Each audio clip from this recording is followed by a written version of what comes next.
우리가 추구하고자 하는 최고의 비전과 목표를 위해, 그리고 아름다운 생명의 관계를 위해 가장 중요한 것은 무엇입니까? 끝까지 견뎌내는 것입니다. 그러나 당신이 이 참된 사랑, 참된 생명의 관계 안으로 들어가지 않았다면, 그리고 만약 당신이 이것이 최고이며 세상의 그 어떤 일이나 생명, 관계보다 더 낫다는 것을 붙잡거나 확증하지 못했다면 당신은 끝까지 견디기 어려울 것입니다. 왜냐하면 그로 인해 어려움과 압박을 느낄 것이며 계속해서 견디게 할 동력이 없기 때문입니다. 이 땅의 그 어떤 일이나 관계도 당신에게 끝까지 견딜 수 있는 큰 동력을 줄 수 없기 때문입니다. 그러나 우리가 받은 것은 이 하늘의 사랑의 생명입니다. 우리는 이미 이 하늘의 영광스럽고 보배로운 생명을 붙잡았고 얻었으며 우리는 이미 이 하늘의 풍성한 생명 안으로 들어갔고 거룩하고 영광스러운 하나님의 나라가 되었으며 이 영생의 생명을 소유하였습니다. 그러므로 이미 이렇게 확증하고 들어가 소유하여 이러한 생명을 살고 있는 사람들에게는 끝까지 견딜 수 있는 것이 당연한 일입니다. 다른 길이 없고 다른 선택이 없기 때문입니다. 그래서 하나님 아버지께서 우리를 사랑하셔서 우리로 하여금 깨닫게 하시며 이 생명과 축복을 확증하게 하십니다. 오늘 히브리서 10장 37절에서 39절의 말씀을 통해 우리에게 말씀하십니다. 잠깐 후면 오시리가 오시리니 지체하지 아니하시리라. 나의 의인은 믿음으로 말미암아 살리라. 또한 뒤로 물러가면 내 마음이 그를 기뻐하지 아니하리라 하셨느니라. 우리는 뒤로 물러가 멸망할 자가 아니요 오직 영혼을 구원함에 이르는 믿음을 가진 자니라. 지날 말씀에서 우리는 이미 함께 확인하였습니다. 특히 32절의 말씀에서 전날에 너희가 빛을 받은 후에 라고 하였는데 그 이후로는 달라졌습니다. 어떻게 달라졌습니까? 고난의 큰 싸움을 견디어낼 수 있게 되었습니다. 어떻게 해야 가장 만족하고 확신과 담력이 있으며 참된 소망과 기쁨이 있고 죽음도 두려워하지 않는 생명을 살며 계속해서 용기 있게 앞으로 나아갈 수 있는지 이미 깨달았습니다.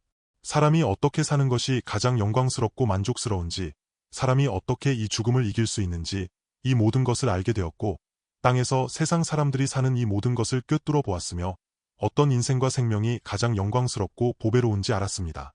이 모든 것을 꿰뚫어 보게 되었습니다. 빛을 받았다라고 하였습니다. 이 생명의 빛을 받지 못했을 때, 즉 하나님의 아들의 참된 생명의 계시와 인도를 받지 못했을 때 사람은 어둠 가운데 있으며 허물과 죄로 죽어있는 상태이기에 깨닫지 못합니다. 그러나 이 세상의 빛을 받은 후 그는 이 세상의 빛이 되며 그분의 생명에 비춰진 후에는 깨닫게 됩니다. 그러면 사는 방식이 달라집니다. 비록 큰 핍박이 있을지라도 큰 싸움과 여러 가지 고난 가운데서도 여전히 인내하고 승리할 수 있습니다. 그러므로 이러한 생명이 이 세상의 생명과 어떻게 다른지, 얼마나 강건하고 승리하며 세상의 모든 박해와 어려움, 심지어 혼란스러운 상태에서 어떻게 맞서는지 지난 말씀을 통해 우리는 이미 함께 확인하였습니다. 이렇게 소망을 품고 깨닫게 된 후에는 큰 싸움이 시작됩니다. 이전에는 모두가 함께 죄인의 삶을 살았지만 우리가 깨닫게 된 후에는 싸움이 시작되기 때문입니다. 이미 말했듯이 이럴 때 우리의 생명은 그들과 달라지며 그들과 큰 충돌이 일어납니다. 그때 박해와 환난이 생깁니다. 그때 우리가 어떻게 견디느냐가 가장 관건입니다.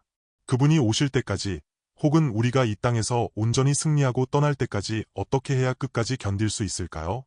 원수는 우리에게 이러한 고난과 압박으로 인한 싸움이 너무 힘들거나 느끼게 하거나 마치 영원할 것처럼 느끼게 합니다. 만약 우리가 매우 행복하고 좋다고 느낀다면 우리는 영원히 살기를 바랄 것입니다. 그러나 이러한 고난과 싸움의 환경 속에 있다고 느낀다면 우리는 이러한 환경과 경험이 빨리 지나가기를 바랄 것입니다. 원수는 우리로 하여금 오직 이 고난과 괴로움만을 느끼게 합니다. 그러나 우리가 이 어려움과 싸움을 느낄 때 우리 안에 기쁨과 만족, 생명과 사랑의 동력이 있다면 우리는 이 고난과 마주해야 할 일들이 너무 멀거나 힘들거나 큰 압박이라고 느끼지 않게 될 것입니다. 우리 안에 생명과 기쁨과 만족이 이 모든 것을 이길 수 있기 때문입니다. 주님이 땅에 계실 때 십자가를 마주해야 하셨음에도 그분은 안에 근심으로 가득 찼습니까? 아닙니다. 오히려 평안과 기쁨으로 충만하셨습니다. 그래서 그분은 피하거나 두려워하지 않고 담대하게 마주하며 계속해서 앞으로 나아가셨습니다. 또한 이 고난은 잠시뿐입니다. 이러한 고난 후에 조금 더 앞으로 나아가면 영원한 영광과 영원한 기쁨이 있습니다. 지금 이 잠시의 고난과 압박은 계속해서 나에게 머물지 않을 것입니다. 이렇게 확증할 수 있다면 지금 잠시의 고난과 압박 속에서도 큰 소망과 믿음으로 승리할 수 있습니다. 그래서 히브리서 저자는 이처럼 모두를 격려합니다. 당신들은 이미 깨달은 사람들이며 빛을 받아 깨닫게 된 사람들이고 이미 이 생명 안으로 들어온 사람들입니다. 당신들은 이미 훌륭한 사람들이며 세상을 이긴 사람들입니다. 이 세상에 없는 영광스러운 증거가 이미 당신들에게 있으며 하나님이 당신들에게 기뻐하시는 증거를 이미 얻은 사람들입니다. 그러므로 힘을 내십시오. 라고 말입니다. 그래서 여기에서 잠깐 후면 오시리가 오시리니 지체하지 아니하시리라 라고 말합니다. 우리가 이 땅에서의 매우 짧은 인생 가운데 있을 때 우리는 이 영생의 생명을 얻었고 붙잡았습니다. 비록 이 매우 짧은 잠깐의 시간 동안 때로는 나의 육체가 공격과 압박을 받을 수 있지만 나의 다른 한 손은 이미 영원한 영광과 승리를 붙잡았습니다. 그러므로 이러한 사람에게 이 잠깐의 시간은 두려움이 아니라 오실리가 오시리니 지체하지 아니하시리라는 학증입니다. 즉, 그분은 신실하시며 우리를 아시고 우리를 붙들어 주실 것입니다. 우리의 땅에서의 생명은 매우 짧기 때문입니다. 그분의 약속은 반드시 우리에게 실현될 것입니다. 오실리가 오시리니 지체하지 아니하시리라는 말씀처럼 그분은 갑자기 오실 수도 있습니다. 우리의 땅에서의 육신의 생명 또한 갑자기 끝날 수도 있습니다. 그분이 다시 오실 날도 점점 가까워지고 있다는 사실은 그때부터 이미 언급되었습니다. 우리는 정말로 감사합니다. 우리는 함께 이러한 복된 자의 생명 안으로 들어왔고 함께 부르심을 받았습니다. 세상 사람들과는 다르다는 것을 우리는 이미 확인하였습니다. 그리고 그분은 계속해서 이렇게 말씀하십니다. 나의 의인은 믿음으로 말미암아 살리라. 또한 뒤로 물러가면 내 마음이 그를 기뻐하지 아니하리라. 나의 의인은 믿음으로 승리하고 믿음으로 생명을 얻으며 믿음으로 계속해서 앞으로 나아가는 것입니다. 이것이 나의 의인이 믿음으로 말미암아 산다는 의미입니다. 성경에 기록된 대로 이 세상의 의인은 없나니 하나도 없습니다. 오직 하나님의 아들만이 참된 의인이십니다. 그러므로 그분이 나의 의인이라고 하신 것은 바꾸어 말하면 나의 아들입니다. 우리는 원래 모두 죄인이었고 의와는 상관없는 죄인이었습니다. 그러나 하나님이 세상을 이처럼 사랑하사 독생자를 주셨으니 이는 그를 믿는 자마다 멸망하지 않고 영생을 얻게 하려 하심입니다.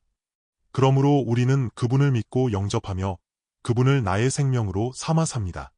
그래서 우리는 그분의 모습대로 살아야 하며 그분이 사시는 방식대로 살아야 합니다. 이것이 의인의 생명입니다. 그래서 하나님은 그를 기뻐하시며 이는 내 사랑하는 아들이요 내 기뻐하는 자라고 말씀하십니다. 그런데 땅에서 의인이 사는 방식은 어떠합니까? 우리는 구약 성경의 기록을 통해 이를 볼 수 있는데 이는 하나의 예표이며 상징적인 것입니다. 먼저 롯을 보겠습니다. 그는 아브라함의 조카였고 본래 아브라함과 함께 있었으며 그와 함께 본토 친척 집을 떠나 나왔습니다. 그러나 나중에 그는 자신이 보기에 비옥하고 아주 좋아 보이는 땅인 소돔과 고모라를 선택하였습니다. 그곳에 간 후 롯이 아브라함만큼 명확하지는 않았을지라도 그는 어쨌든 아브라함과 함께 나온 자이기에 하나님이 기뻐하시는 하나님의 공의의 기준을 알고 있었습니다. 그런데 소돔에 도착해보니 그곳 사람들은 정말 너무나 타락해 있었습니다. 특히 그때는 이미 매우 심각하여 세상에 타락한 현상들이 모두 나타나고 있었는데 동성애와 같은 현상들 등 타락으로 가득해 있었습니다. 그때 그의 아내 양심은 하나님의 공의를 알고 있었기에 괴로워하였습니다. 그때 그는 깨닫게 되었습니다. 그가 그곳에 갔을 때 그는 분명 매우 부유해졌을 것이고 돈을 벌 수 있었으며 그의 가업은 크게 발전할 수 있었을 것입니다. 그러나 사람이 짐승처럼 사는 것이 무슨 의미가 있겠습니까? 이렇게 생각하니 매우 고통스러웠습니다. 의인이 죄인들 가운데서 고통받고 괴로워하는 것은 매우 정상적인 일입니다. 하나님은 그 성을 심판하고 멸망시키기로 결정하셨습니다. 그래서 아브라함은 롯이 있는 소돔을 위해 하나님께 말했습니다. 아브라함은 하나님께 기도하며 만약 그 성 중에 의인 50명이 있다면 그래도 그 성을 멸하시겠습니까? 라고 물었습니다. 하나님은 만약 그 성 중에 의인 50명이 있다면 내가 그 성을 멸하지 않겠다라고 하셨습니다. 아브라함은 50명이 안 될 수도 있을 것 같아 다시 하나님께 말씀드렸습니다. 만약 의인 50명에서 5명이 부족하다면 그 성을 멸하지 않으실 수 있습니까? 하나님은 5명이 부족해도 내가 멸하지 않겠다라고 하셨습니다. 그리고 아브라함은 또 말했습니다. 만약 의인 40명이 있다면 그래도 멸하시겠습니까? 하나님은 멸하지 않겠다라고 하셨습니다. 그러나 아브라함은 여전히 확신이 없어서 하나님께 다시 물었습니다. 만약 의인 30명뿐이라면요? 그래도 멸하시겠습니까? 하나님은 멸하지 않겠다라고 하셨습니다. 하나님은 매우 인내하며 계속해서 들으셨고 아브라함 역시 하나님 앞에서 감히 이토록 계속 간구를 받고도 되는지 두려워하였습니다. 만약 의인 30명뿐이라면요? 그래도 멸하시겠습니까? 하나님은 멸하지 않겠다라고 하셨습니다. 그럼 만약 의인 20명뿐이라면요? 하나님은 만약 20명이 있다면 내가 그 성을 멸하지 않겠다라고 하셨습니다. 10명은요? 마지막으로 물었습니다. 10명이면 멸하십니까? 멸하지 않겠다. 아브라함은 단념하였습니다. 사실 그곳에는 10명도 없었고 오직 1명뿐이었으니 그 역시 하나님의 은혜입니다. 의미는 롯이 그곳에서 정말 고통받았다는 것입니다. 그 환경에 들어간 후 그들이 너무나 타락했기에 그는 깨닫게 되었고 정신을 차리게 되었습니다. 사람이 이처럼 짐승같이 살아서는 안 된다고 생각하며 그 세대에 동조하지 않았고 그들의 삶의 방식에 동의하지 않았습니다. 노아 역시 같습니다. 하나님의 눈에 그는 의인이었습니다. 여호와 보시기에 그는 의인이었다라고 말했습니다. 노아 시대 역시 사람들이 마음으로 생각하는 모든 계획이 항상 악할 뿐임을 보았습니다. 노아는 그곳에서 큰 실력이 있었고 많은 가업과 계승이 있었지만 그들을 보는 것이 너무나 괴로워 그들에게 동조하지 않았습니다. 그러므로 의인은 이 세상과 합류하지 않으며 이 세상 풍속을 따라 살지 않고 하나님의 뜻과 하나님의 공의를 따라 살며 하나님을 갈망하고 찾는다는 것입니다. 그러므로 의인이 죄인들 가운데 떨어져 죄인들 가운데서 살게 된다면 매우 괴로울 것입니다. 그렇게 되면 자연히 이 생명은 박해를 받게 됩니다. 그들과 모두 다르기 때문입니다. 그래서 의인은 이 세상에서 고난을 받습니다. 그들과 보는 관점이 다르고 더 이상 이 세상과 세상 사람들이 사는 방식에 동의하지 않기 때문입니다. 그는 하나님의 뜻을 알기 때문입니다. 오늘 빛을 받은 우리도 마찬가지입니다. 우리는 깨닫게 되었고 정신을 차리게 되었습니다. 사람이 어떻게 살아야 진정으로 확신과 담대함이 있는지, 사람이 어떻게 살아야 하나님께 기쁨이 되는지, 사람이 어떻게 살아야 사망 가운데 있지 않고 영생의 생명을 얻으며 영생의 소망을 가질 수 있는지 알게 되었습니다. 알게 된 후 이 세상을 바라보고 마주할 때 분명 많은 박해가 있고 이 세상으로부터 인정받지 못함으로 공격을 받게 됩니다. 그러나 우리가 타협해야 합니까? 아닙니다. 나의 의인은 믿음으로 말미암아 살리라 하였습니다. 이 믿음은 무엇입니까? 이 의인은 하나님의 아들의 생명입니다. 그리고 이 믿음은 하나님의 아들의 생명이라고 할 수 있습니다. 그래서 우리가 어떻게 삽니까? 바로 주 예수님이 땅에서 사셨던 그 방식대로 사는 것, 이것이 믿음입니다. 제가 계속 전하는 포도나무와 가지의 생명 관계가 바로 믿음에 대한 묘사입니다. 포도나무 가지가 어떻게 삽니까? 포도나무 가지가 어떻게 계속 생존하고 어떻게 계속 성장하며 싹을 틔우고 열매를 맺습니까? 그가 대단하고 똑똑해서 여기저기 다니며 밖에 신선한 공기를 마시고 밖에 수많은 풍성한 영양분을 흡수해서입니까? 아닙니다. 이 포도나무 가지는 포도나무에 꼭 붙어 있습니다. 그 외에는 다른 사는 법이 없습니다. 그 외에는 그의 생명을 받아들이거나 그가 필요한 맛을 얻을 수 있는 방식이나 방법이 없습니다. 가지에게는 오직 포도나무가 필요할 뿐입니다. 할렐루야! 우리에게는 다른 사는 법이 없습니다. 우리는 어디에 이 하나님의 아들 안에 있습니다. 나는 포도나무요 너희는 가지라 그가 내 안에 내가 그 안에 거하면 사람이 열매를 많이 맺나니 나를 떠나서는 너희가 아무것도 할 수 없음이라. 주님이 땅에서 그렇게 사셨고 주님이 땅에서 그렇게 승리하셨으며 주님이 땅에서 그렇게 하나님 아버지를 영화롭게 하셨고 주님이 땅에서 그렇게 아버지를 사랑하고 이웃을 자기 자신과 같이 사랑하셨으며 주님이 땅에서 그렇게 세상을 이기셨기 때문입니다. 우리에게는 그 외에 다른 사는 법이 없습니다. 그분은 이미 우리를 위하여 하나님이 기뻐하시고 이 세상을 이길 수 있는 보배로운 생명을 온전히 예비하셨습니다. 나의 의인은 믿음으로 말미암아 살리라 곧 아들의 생명으로 사는 것입니다. 우리가 아직 죄인 되었을 때 그분이 우리를 위하여 죽으셨습니다. 우리가 그분의 죽으심으로 말미암아 하나님과 화목하게 되었은즉 화목하게 된 자로서는 더욱 그의 살아나심으로 말미암아 구원을 얻을 것이니라. 로마서 5장 10절은 이렇게 말합니다. 우리가 그분의 죽으심으로 하나님과 화목하게 되었으니 화목하게 되었다면 더욱 그분의 생명으로 말미암아 사는 것입니다. 그분의 생명으로 말미암아 사는 것, 이것이 그리스도인의 사는 법입니다. 이러한 그리스도인에게는 박해와 환난이 있으며 세상의 어둠의 세력이 장악한 이 세상과는 완전히 다르기에 분명 충돌이 있습니다. 가치관과 세계관이 다르기 때문입니다.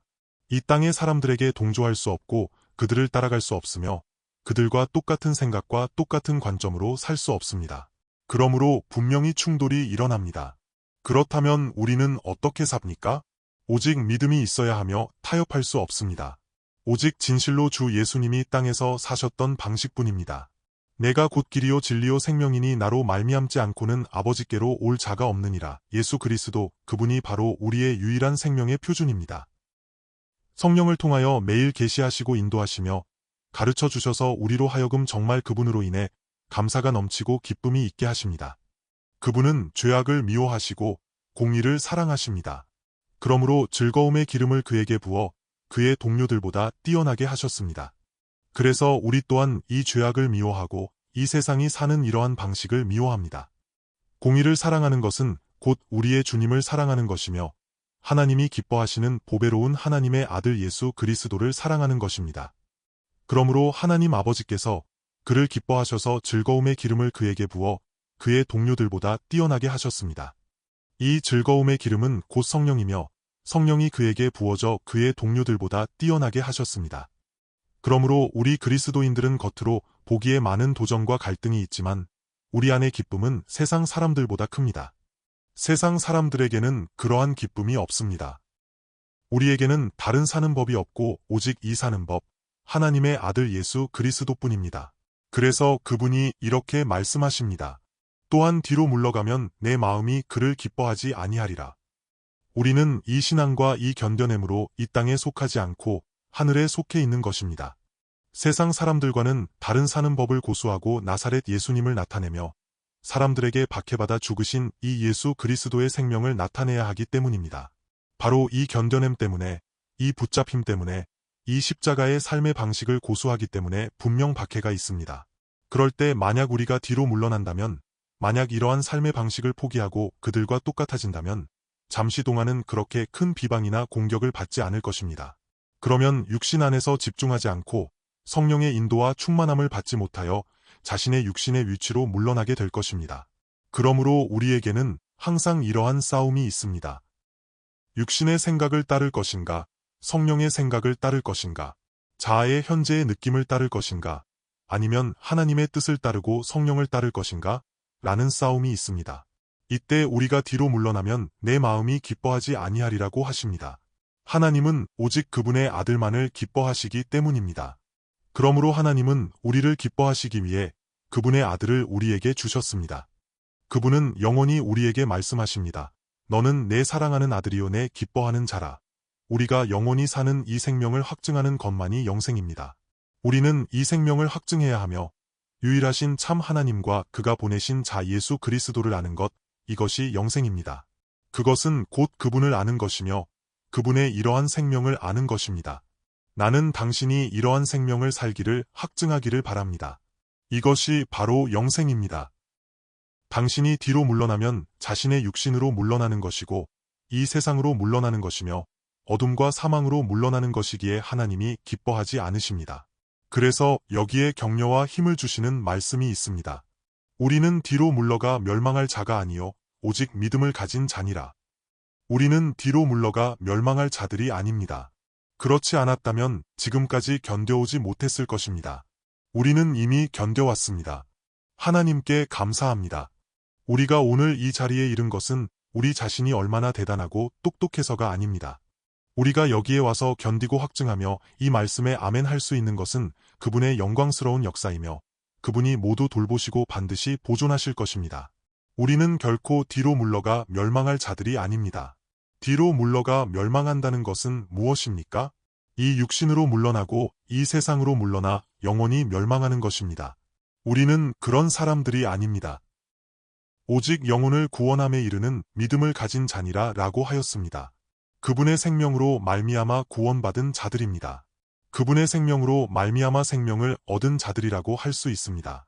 그분은 우리를 사랑하셔서 오늘 우리와 확증하십니다. 당신이 바로 그런 사람입니다. 당신은 바로 주님이 택하고 기뻐하는 사람이기 때문입니다. 당신 안에서 주님이 반드시 보존할 것이며 당신 안에서 반드시 주님의 일을 이룰 것입니다. 할렐루야! 하나님께 감사합니다. 오늘 우리에게 이러한 구원이 있고 이러한 영광스러운 은혜와 축복이 우리에게 임하였습니다. 새벽이 오기 전에는 어둠이 더 짙은 법입니다. 그러므로 이 의인이 나타나는 것은 말세가 도래했다는 하나의 증거입니다. 롯부터 시작하여 온 소돔 가운데 한 의인이 나타났습니다. 이것 자체가 심판이며 그 성읍을 심판하려는 것입니다. 그러므로 의인의 나타남, 의인의 출현은 곧 말세가 왔다는 증거입니다. 그러므로 이것이 말세입니다. 이 말세의 때에 그분은 예비하시고 보존하시며 의인의 생명이 나타나게 하셔야만 그곳을 심판하시는 하나의 근거가 됩니다. 의인이 나타나지 않을 때 의인은 하나의 증거가 되기 때문입니다. 그분의 십자가가 나타날 때, 하나님의 아들의 생명이 나타날 때 죄인을 드러냅니다. 실제로 율법 자체도 죄인을 드러냅니다. 율법 자체는 하나님의 말씀이며 곧 하나님의 아들입니다. 율법이 나타나면 죄인을 드러냅니다. 그리고 그리스도의 생명이 나타나기에 그분은 곧 하나님이 기뻐하시는 하나님의 아들입니다. 나머지는 죄인입니다. 그러므로 하나님은 그분의 아들, 참된 의인이신 하나님의 아들의 생명을 우리에게 주셔서 우리를 구원하시고 그분의 생명을 우리에게 주셨습니다. 우리는 지금 이 하나님의 아들의 생명을 소유하고 있습니다.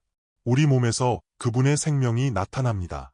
그분의 몸, 그분의 교회가 우리 몸에서 우리를 통해 크게 나타나며 그분의 신부를 예비합니다. 이 말세의 때에 이처럼 그분의 신부를 예비하는 참된 교회가 있습니다. 이 의인의 생명이 진정으로 나타나고 나서 그분이 다시 오셔서 이 세상을 심판하시고 믿지 않는 세상을 심판하실 것입니다. 그러므로 오늘 의인은 이 세상에서 배척당하고 박해받는 위치에 있습니다. 그러나 이러한 생명, 하나님의 영광, 하나님 나라의 승리가 나타날 것입니다. 할렐루야! 오늘 우리는 얼마나 복된지요. 하나님이 이처럼 우리를 택하셨습니다.